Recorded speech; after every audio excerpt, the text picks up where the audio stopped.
7:27 en el territorio continental ecuatoriano, buscando la verdad y abogando por la unidad nacional en pro de la paz y la seguridad en el Ecuador. Queremos dar la bienvenida a los expertos energéticos del ingeniero Gabriel Secaira y el ingeniero Miguel Robalino. Les hemos invitado para hablar sobre la situación del sector energético. Partiendo de un hecho, en el sector eléctrico hay de alguna manera preocupación sobre el futuro inmediato. Es evidente que ha bajado el nivel de ingreso de agua, el caudal de agua a las centrales, especialmente en el austroecuatoriano. Si bien no se ha llegado a momentos críticos, la reducción ha sido paulatina. Y la señora ministra de Energía, Inés Manzano, ha reiterado que no habrá apagones. Quiero empezar precisamente con un resumen de lo que sostuviera la secretaria de Estado.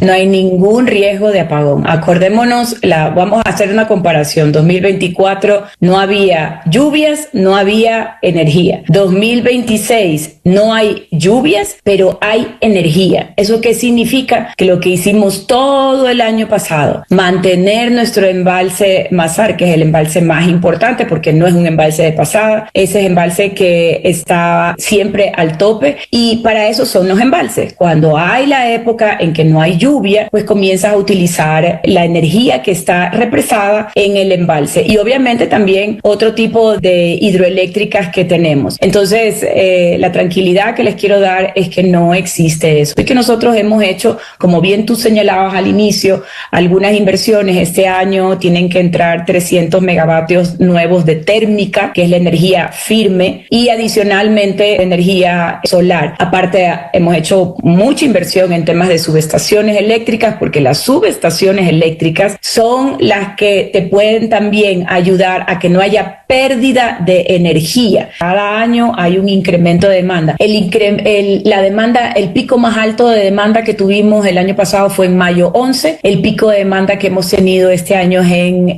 7 de enero, pero con la tranquilidad de decirles que nosotros tenemos una disponibilidad de megavatios de 5.518 en disponibilidad. Bien, con esta explicación en resumen de la ministra de Energía, quisiera saber la opinión de quienes conocen del tema. Ingeniero Gabriel Secaira, muy buen día. ¿Hay o no el fantasma de los apagones de nuevo? Buenos días, Miguel. Bueno, el fantasma de los apagones lo tenemos desde hace 3 años y eso no creo que se haya superado, digamos así. Efectivamente, lo que estamos sufriendo ahora es nuevamente la baja de caudales en los ríos de la cuenca oriental, lo que ha hecho pues que el nivel del embalse de Mazar vaya disminuyendo significativamente. En los primeros días o semanas del mes anterior, la disminución fue aproximadamente de 50 centímetros en el día. Ahora, como el vaso va estrechándose, digamos así, la falta de agua hará que el nivel vaya bajando 1 metro al día aproximadamente. Eso nos indica que en 20 o 25 días ya estaría el nivel del embalse crítico, o sea, tendríamos una situación crítica. Y ahí viene la alarma que podría darse. ¿Qué es lo que estamos teniendo ahorita? Ahorita hemos tenido una demanda media relativamente baja que ha estado entre 3.000, ahora mismo tenemos 3.600 megavatios de demanda. Tenemos en el aspecto hidroeléctrico apenas 2.000 megavatios que están siendo inyectados a la red, 1.300 megavatios de térmicas y 350 megavatios que le seguimos comprando a Colombia. Es decir, lo que está sucediendo ahora es que seguimos dependiendo de San Pedro y de San Petro también, porque obviamente Colombia si nos deja de entregar energía, ahí la situación se hace más crítica todavía. No sé de dónde se saque esa cifra de que vamos a tener este año 300 megavatios. Lo que conocemos es que se adjudicó un contrato de 260 megavatios para alquilar turbinas y colocarlas en Pascuales. ese contrato hasta el momento no ha sido firmado, hasta la hora de hoy día. No ha sido firmado, aunque está adjudicado. Sin embargo, hay que anotar que la instalación de esos 260 megavatios en turbinas en Pascuales no va a ser cuestión de 3 meses ni de 6 meses. Tal vez a fines de año tengamos instalada esa generación, y es alquiler. Entonces, no es que tenemos y no es que se ha previsto la colocación, la instalación de generación térmica nueva, propia, sino que seguimos alquilando equipamiento. Y esto es justamente lo que está recomendando el SENACE. El SENACE recomienda que para superar y para cubrir la demanda máxima de este año y del próximo año va a ser necesario renovar los contratos de las barcazas, de alquiler de las barcazas, obviamente renovar este contrato de alquiler de las turbinas, porque ese contrato es para un año nada más, y renovar otro contrato de LG Austro de 20 megavatios y también con Vesubio, que son apenas 14 megavatios. Esto nos va determinando que no existe previsión en el sector. No existe previsión, porque si contamos ya el tiempo que llevamos con esto, ya vamos 3 años, o sea, no es cuestión de 6 meses. Y ahora mismo, cualquier intento de comprar, de instalar equipo de generación térmica propia para que pueda producir energía firme, esto no va a ser posible hacerlo ni en 1 año, ni en 2 años, ni en 3 años.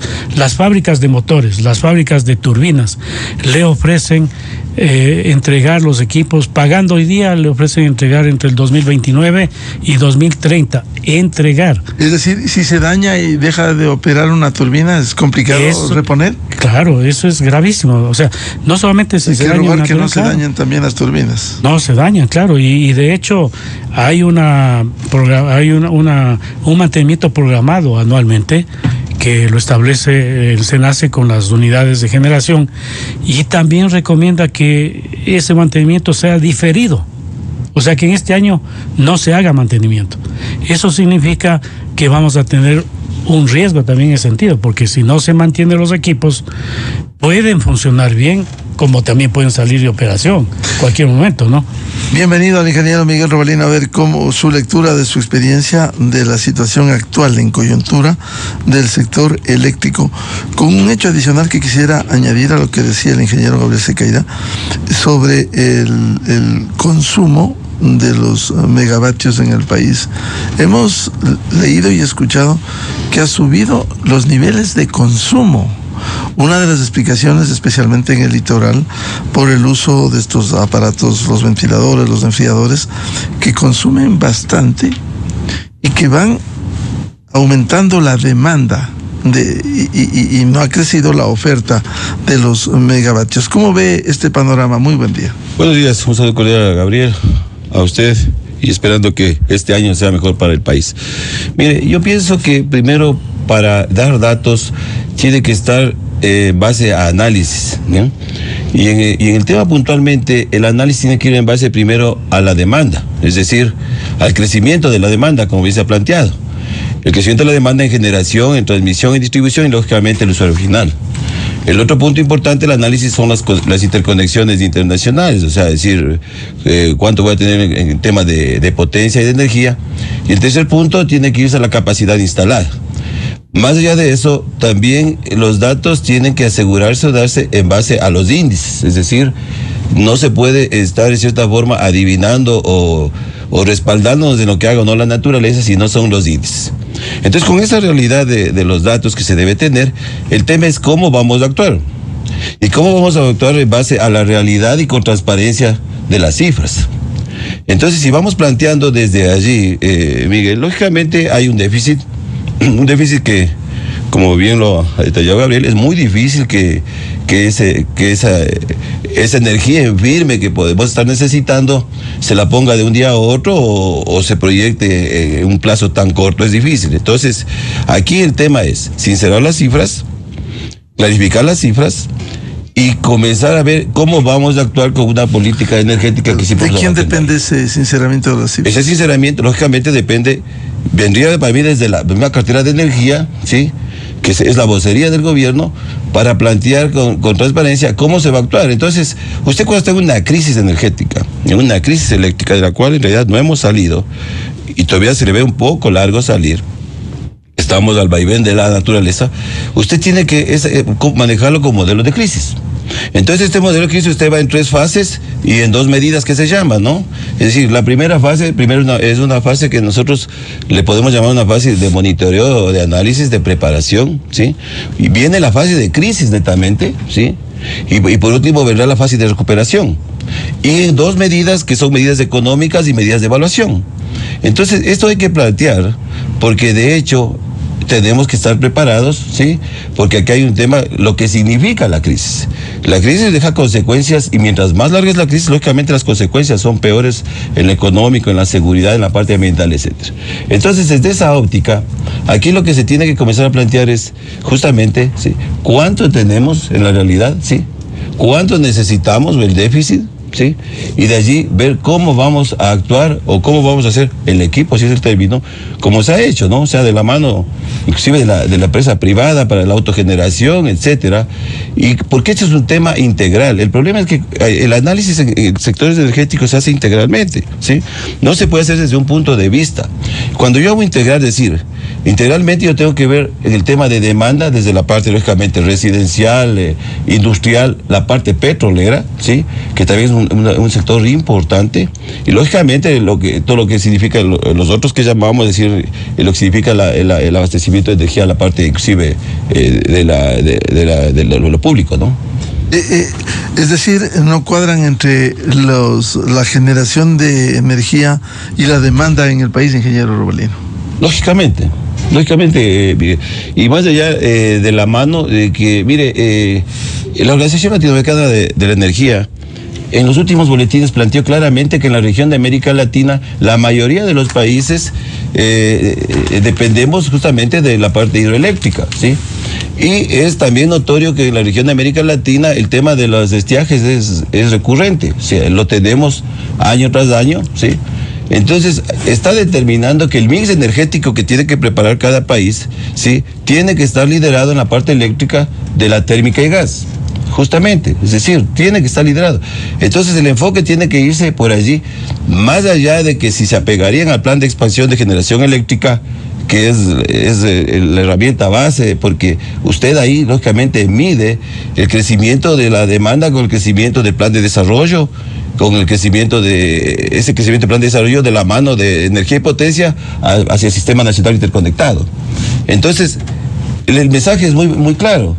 Tenemos que justamente liderar ese mix energético con térmica y gas, ¿sí?, para estar preparados. Entonces aquí la pregunta es la siguiente, y más aún con el dato que acaba de dar Gabriel, que es preocupante, ¿sí?, si no vamos a hacer lo que se llamaría una para de técnica de mantenimiento, esto se va a complicar más, ¿sí? Y con el antecedente de que no son temas de reemplazo de un día de otro o de una semana a otra. Entonces, nuevamente regresamos a esto, Miguel, decir, necesitamos sincerar las cifras, que las proyecciones sean apegadas a la técnica, ¿sí?, a la técnica, y de allí, lógicamente, tienen que indicarnos cómo tenemos que actuar. A ver, ingeniero Gabriel Sequeira, las condiciones, por cierto, si bien se va reduciendo el nivel de ingreso del agua a las centrales, como usted señalaba, sin embargo, por informes del INAMI, hoy publica Diario El Universo, precisamente no hay condiciones de una sequía. Se han reducido los niveles como el año pasado, lo cual puede hacer avisorar que no se podrá llegar a los niveles de crisis del año anterior. A ver, en hidrología, y mil disculpas, Miguel, habíamos saludado a la entrada, pero te vuelvo a saludar y qué gusto estar contigo. A ver, en el asunto hidrológico siempre tenemos que hablar de probabilidades, o sea, no es nada seguro. El hecho de que el año pasado, en meses anteriores, creo que desde noviembre ya comenzamos a tener problemas en el llenado del embalse, es que hay que entender que ese llenado del embalse, siendo tan importante, Lo que se debe hacer, y se ha hecho años anteriores, es contar con energía termoeléctrica para justamente dejar de consumir el agua, poner a funcionamiento las térmicas y permitir que el embalse no vaya disminuyendo. Entonces, yo no hablo nunca de sequía en los meses de octubre a marzo. Es un estiaje normal, histórico, que tenemos en el país. Esto históricamente se presenta en octubre, unas veces en octubre, otras veces en noviembre, ahora se ha presentado en diciembre, ¿no? Que puede extenderse inclusive más allá de marzo. Las probabilidades todavía no están claras. Entonces, lo que hay que tener es el respaldo termoeléctrico para poder solventar la entrega de energía a todos los sectores. Es decir, no podemos hablar únicamente de una potencia instalada, porque si hablamos de eso, podemos indicar que la potencia instalada que tiene el país está en aproximadamente 7.700 megavatios. Pero de eso, de la potencia instalada, lo que debemos ser claros es cuánto está disponible. Y, por ejemplo, tenemos disponible propio térmica, en centrales térmicas, apenas 963 megavatios. Eso es lo que tenemos disponible en este momento, y 300 megavatios alquilados a los turcos, 360 que nos está dando Colombia, y 34 megavatios que hay en alquiler por otro lado. Eso es todo. Y mientras tanto, de los 5.300, 5.400 megavatios de potencia instalada en las hidroeléctricas, ahora tenemos apenas 2.000. O sea, estamos llegando a los niveles del año pasado. El año pasado llegamos a contar con apenas 1.700 megavatios en hidroeléctricas.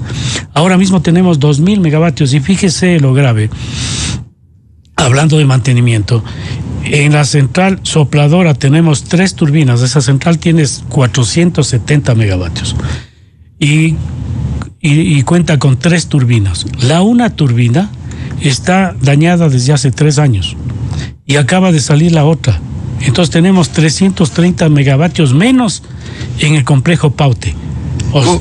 Con un hecho adicional que usted decía, mandar a hacer una turbina va a tomar su tiempo. Claro, por eso le preguntaba, ¿qué pasa si se daña una turbina? No, si se daña una turbina y hay que hacer, solamente indicando que si hay que hacer un mantenimiento mayor, un overhaul que se llama, eso le lleva más de un año. Tranquilamente más de un año, y ahora hay que ponerse a la cola porque todas las fábricas están copadas de contratos, ni siquiera ya de pedidos, ya de contratos. Entonces, si usted quiere comprar algo, si quiere mandar a hacer a reparar un equipo, una turbina, eso va a demorar un año o más. Entonces, no vemos como decía Miguel, una transparencia en las cifras. Efectivamente, el SENACE el año pasado ya proyectó que este año, en el mes de abril, íbamos a tener una demanda máxima de 5.270 megavatios. El 7 de enero ya se ha producido la demanda máxima en 5.265. Es decir, que esa demanda proyectada por SENACE posiblemente vaya a ser mayor en abril, mayo de este año. ¿Y con qué cubrimos eso? Seguimos dependiendo de Colombia. Efectivamente nos ha estado entregando hasta 360 megavatios. Nos puede entregar hasta 450, pero también hay que tomar en cuenta de que estos meses, justamente mediados de diciembre, enero, febrero, también Colombia tiene estiajes en la región oriental. Entonces puede ser que nos vayan disminuyendo la entrega. Puede ser que nos sigan entregando lo mismo, un poco menos, pero yo no veo que nos vayan a entregar un poco más, ¿no? Entonces seguimos, como se está señalando, seguimos en el filo de la navaja y hemos tenido el tiempo suficiente para contratar nueva generación, considerando inclusive el fracaso que hubo el año pasado en todas las contrataciones. Ya fracasó todo eso. Progen, Austral, ahora lo de Loja también, que es preocupante. Ahora es los grave juicios, lo que se ha hecho. Pero eso ya sabíamos. Sí, cuando se contrató mismo ya hubieron voces de alerta. Entonces ahí mismo el gobierno debió haber generado nuevas licitaciones. Ingeniero Miguel Robalino, a ver, para no ser tan dramáticos, pero sí realistas y preventivos. Por ejemplo, hoy diario El Universo Ilustra dice, por ahora, si hay reserva para generar energía de 25 hasta 45 días, es decir, el problema no es del día de mañana, pero si no se toman las previsiones del caso, ¿esto pudiera repercutir más adelante? Definitivamente, Miguel, porque yo he planteado que esto es integral. Y cuando hablamos integralmente, le voy a poner un ejemplo en el sector petrolero. En el sector petrolero tenemos el gas asociado que se desperdicia día a día. Ya son muchos años donde hay proyectos para poder encapsular ese gas y, lógicamente, dar un poco de autosuficiencia a los propios campos petroleros, porque un porcentaje importante de los campos petroleros depende del Sistema Nacional Interconectado, y una de las causas muchas veces de la caída de la producción es por cortes eléctricos que lógicamente obligan a apagar pozos y hasta campos. Entonces ahí, por ejemplo, hay un tema recurrente de muchos años que ya con la crisis energética que venimos viviendo, ¿sí?, se debería haber ya tomado decisiones. ¿Para qué? Para que justamente todo ese gas asociado, hay empresas interesadas a través de modelos BOT, es decir, ellos ponen la inversión, etcétera, y poder optimizar que, mire, es el gas asociado que se desperdicia en nuestros campos es una relación entre gas a barriles de petróleo de casi 14,000 barriles diarios que vamos quemando, ¿sí? Entonces, por eso digo, si no lo ven integralmente, ¿sí?, es decir, por dónde yo hago, esto es un modelo que se llama eficiencia energética, ¿sí? Es decir, cómo manejo la crisis para poder, lógicamente, ir paliando, pero de la mano, lógicamente, de manejar la crisis, hay que caminar a cómo salgo del déficit. Aquí hemos hablado anteriormente, o sea, para salir del déficit que tenemos ahora, justamente, esto va a ser varios años si se hacen bien las cosas. ¿Y si se empieza ahora? Y si se empieza ahora. Entonces, va de la mano. El tema, si bien es cierto, por ejemplo, igual el implementar la producción de gas en el campo Amistad para a Termo Gas Machala, darle, lógicamente, con 50 millones de pies cúbicos más o menos, lograr que esté lógicamente, en sus óptimas condiciones. Son temas que se ponen porque es lo que hay que hacer. Modelos, justamente, cómo establecer o cómo plantear para, de la mano, yo repito, de la industria, la empresa privada, ver cómo ya vamos preparándonos, ¿sí? Entonces, si no se hace absolutamente, pero eso tiene que hacerse bajo, justamente, yo hablé que había 3 fases y dos medidas que tienen que tomar. Entonces, hay en la fase de crisis, ¿sí?, en donde inclusive debe crearse un comité de crisis, ¿sí?, en donde se debe estar ese comité conformado por las propias personas de las instituciones que dependen de esto, llamar a las universidades, llamar a los técnicos, que se forme un comité de crisis para poder salir adelante. Entonces, si no se hace eso, Miguel, es sumamente difícil. Ya lo ha planteado bien, Gabriel, hay un déficit que está dado. Y que cada vez, lógicamente, el crecimiento de la demanda, tal como detalla el SENACE. ¿Y por qué crece la demanda, ingeniero Robalino? Lógicamente, porque hemos planteado que en el plan de expansión de generación eléctrica, usted tiene el crecimiento de la demanda, va de la mano del plan de desarrollo económico de un país. Es el caso base que se llama, es decir, se va determinando cuánto va creciendo la parte, lógicamente, de infraestructura en industria, etcétera, para poder ir de la mano de la demanda. De hecho, mira que hay un dato que siempre se ha planteado. Igual, si tenemos una previsión en el sector minero, que es importante, porque este sistema energético, ¿sí?, del sector minero, ¿sí?, toda esa programación que se ha planteado, traer los 4.200 millones de dólares para el sector minero, los acuerdos que se están haciendo, ¿no?, o que se hacen, si algún día llegarían esos 4.200 millones, va a crecer la demanda en un 22% de la parte eléctrica. Entonces, los grandes inversionistas o las industrias, cuando hacen sus análisis, lógicamente saben a qué país van a ir, que si bien es cierto, la parte de la generación eléctrica es parte, digamos, del costo de su OPEX o de su operación, que tienen que ir considerando, que son costos altos, ¿sí?, él vendría a ser autogeneración, pero sí es importante y atractivo si se les da esa opción de que llegan a un país donde tenemos, lógicamente, la parte esta que es importantísima, eléctrica, para que crezca la industria, y eso en general hace crecer a todo el país. Entonces, si no lo vemos así, Miguel, desde esa óptica, realmente no estamos en un camino correcto. Y quiero plantearles a nuestros invitados, el ingeniero Gabriel Secaide y el ingeniero Miguel Robalino, cuáles son las alternativas y soluciones para que esto no quede en el diagnóstico, en la descripción de una realidad energética en el Ecuador.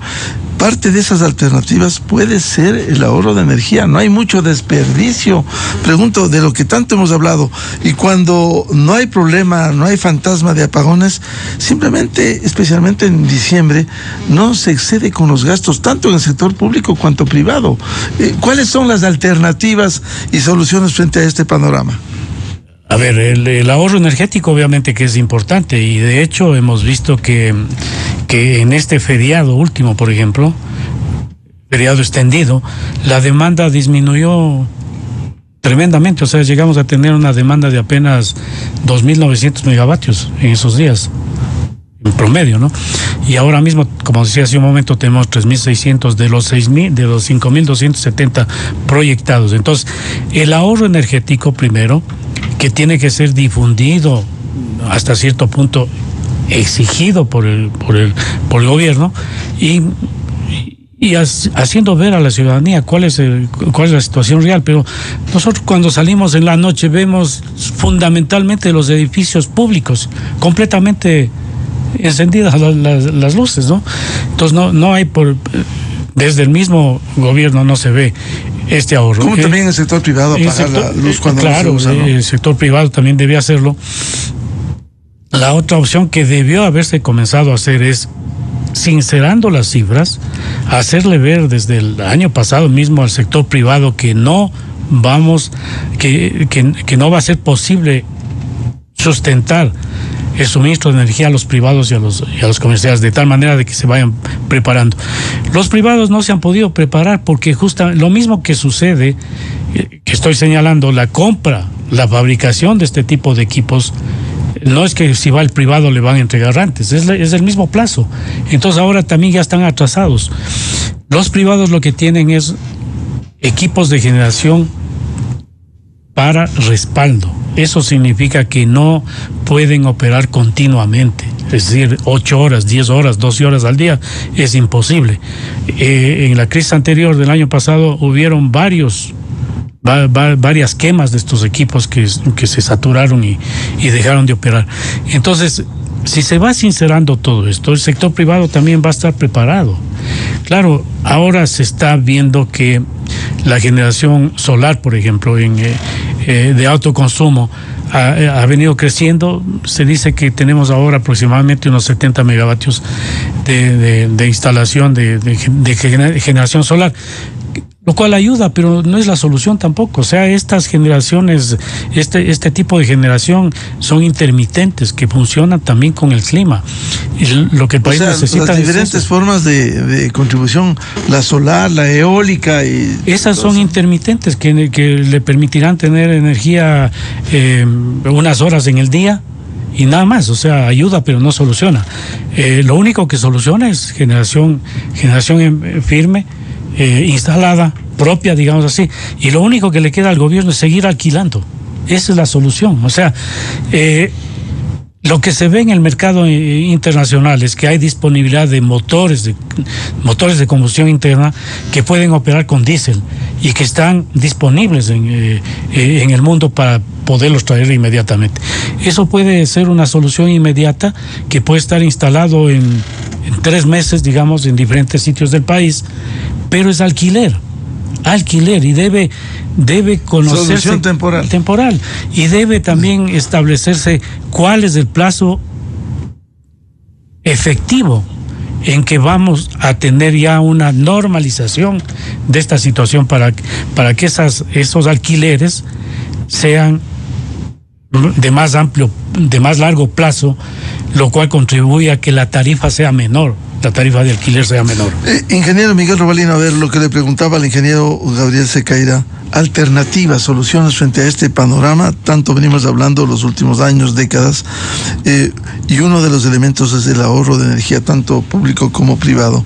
¿Cómo contribuir, cómo ir dando luces, soluciones alternativas frente a este panorama? Bueno, lo primero, hay que ordenar un poco casa adentro, ¿no? Porque mire, una de las situaciones, si bien es cierto, los distribuidores especialmente, ellos tienen un problema recurrente que es parte de las pérdidas, especialmente las no técnicas, que se da a nivel de los distribuidores, porque las pérdidas técnicas y no técnicas que suman casi el 15%, que es bastante, lógicamente en esta parte hacer un mejor control de los distribuidores justamente para que esas pérdidas no técnicas bajen. Una, dos, los clientes regulados que se llama, es decir, realmente ver si todos los que pagamos se consumen, porque a lo mejor se paga menos gente y consumen más. Y el otro tema es con una política, lógicamente, esto siempre está bañado de una política energética. Si en el país no construimos políticas energéticas, Miguel, va a ser muy difícil en todo el sector energético. Entonces, es decir, si la recaudación es sobre los $2.200 millones que se da más o menos en el sector eléctrico, bueno, ver cuánto de esa recaudación se va a planes de inversión en las distribuidoras que, aunque sean pequeños, suman. Todo se va al gasto corriente, ¿sí? De hecho, hay muchos proyectos que inclusive están a nivel de títulos habilitantes, están a nivel de diseños de factibilidad, prefactibilidad, que sumando esos proyectos también son más de 1.000 megavatios. Entonces, esos son temas que hay que arreglar adentro para ir dándole, digamos. Y el otro, lógicamente, ya desde la parte de crear esos escenarios, como los tiene Colombia especialmente, que la empresa privada también entre a ayudar, porque es el tema, ¿sí? Porque los costos ya cuando se han dado siempre y cuando el Estado lo permite. En Colombia se permitió hace 33 años y ahí está. Entonces, estos puntos que estamos dando de vista son los que primero tienen que darse casa adentro, y tercero, que realmente haya una proyección apegado al plan de expansión de generación, al plan maestro eléctrico, y que realmente se diga. Es decir, salir de la crisis con el déficit que se tiene, que se va acumulando año a año por la demanda que es creciente, Miguel, si no se actúa en base a una planificación, lo que va a hacer es ahondar. Entonces, ¿cuál sería la recomendación? Lógicamente, ordenemos casa adentro primero, ¿sí? Apliquemos modelos de eficiencia energética, apliquemos a través de la comunicación, ¿sí? Apliquemos inclusive, yo creo que el país en todo el sector energético, que está complicado porque los datos nos dicen, no lo decimos nosotros, tiene que comenzar a pensar inclusive en un fondo de ahorro energético, ¿sí? Es decir, por cada barril de petróleo $1 vamos guardando para los temas de ahorro energético. Hay que comenzar a hacer políticas, ¿sí? Hay que comenzar a hacer políticas, porque si no, de hecho, en esta crisis, fondo que no llegue a algún político, como ya ocurrió en la Revolución Ciudadana, se gastaron los fondos petroleros. Correcto, porque de hecho uno de los temas, y que bien lo planteó Gabriel, mire, esto es un commodity. Es decir, el precio que compramos a Colombia, o inclusive los alquileres, ¿sí? Es un commodity que nos cuesta caro, sumamente caro. Entonces, inevitable. Correcto. Y debemos tener los recursos porque mire, un gobierno dentro de su política energética debe tener claro que lo más importante es el abastecimiento. ¿Cómo lo haga? No lo sé, pero el abastecimiento. Hay que buscar los mecanismos. Correcto, hay que buscar los mecanismos. Y el ahorro de energía, ¿por qué no se hacen planes rigurosos con comunicación que conduzcan al Estado y al sector privado para ello? Incentivos, claro. También, porque mire, por ejemplo, existen otros, por ejemplo, en los países de Europa se utiliza mucho lo que es no hay una tarifa fija, ¿sí? De acuerdo al consumo. Claro, una tarifa que depende justamente de la hora pico, etcétera, donde justamente más te cuesta en los momentos que hay mayor demanda, ¿no? Entonces, mire, hay un montón de factores, Miguel. Pero claro, lo que nos preocupa es justamente el ver que no se está haciendo las cosas, ¿sí? O no nos estamos preparando. Ya vivimos una crisis eléctrica sumamente fuerte hace un año, ¿sí? Terrible, 14 horas diarias, más o menos. Entonces, pienso que eso nos dejó una lección. Y el susto, como dicen vulgarmente ahora, de los apagones, que todo el mundo, solo va a venir un apagón, la gente se asusta porque sabe lo que nos espera. Claro, lecciones que hay que aprender. Lecciones que hay que aprender, y lógicamente yo sí he visto que de cierta forma, con más modelos de socialización de eficiencia energética, se tiene que a la población prepararnos, si es el término, para poder ahorrar. Y lógicamente lo que planteó Gabriel, en las instituciones públicas debería ser modelo de sanción. Es decir, si yo veo un edificio, yo paso por la plataforma, qué sé yo, la financiera, a las 8 de la noche voy encendido toda la plataforma, entiendo dos cosas, que están trabajando todos, ¿sí? Pero yo le aseguro que si entramos a las 4 de la tarde allá no hay nadie, ¿sí? Entonces, cosas como esas que son hasta un poco, nos causa hasta risa en cierta forma, Miguel, son cosas que realmente se tienen que hacer. Bien, muchas gracias por ilustrarnos en el tema de la situación del sector energético y de manera especial el sector eléctrico. A los expertos, el ingeniero Miguel Robalino y el ingeniero Gabriel Secaira. Muy amables. Miguel, le voy a robar unos segundos únicamente para hacerle conocer a usted y a la ciudadanía que en el mes de noviembre conformamos la Cámara de Electricidad y Energías Renovables del país. Fue realizada y normalizada por medio de un acuerdo ministerial del Ministerio de Energía. Así que ahí tenemos la participación de técnicos en todas las ramas que van y están analizando toda esta situación en el país, y le pongo a sus órdenes también. Todo esfuerzo, toda contribución bienvenida sea en el país, al menos para enfrentar una crisis y los desafíos que hay en el Ecuador. Gracias, ingeniero Miguel Robalino, y gracias, ingeniero Gabriel. Gracias, Miguel. Muy amables. 8:03 en el territorio continental ecuatoriano. Vamos a una pausa y luego diálogo previsto con el constitucionalista doctor José Chalco, el tema de Venezuela y la liberación de políticos, entre otros. Desde 1984 con Gonzalo Rosero, la revista de opinión Democracia. Siempre líderes, siempre confiables. Enseguida.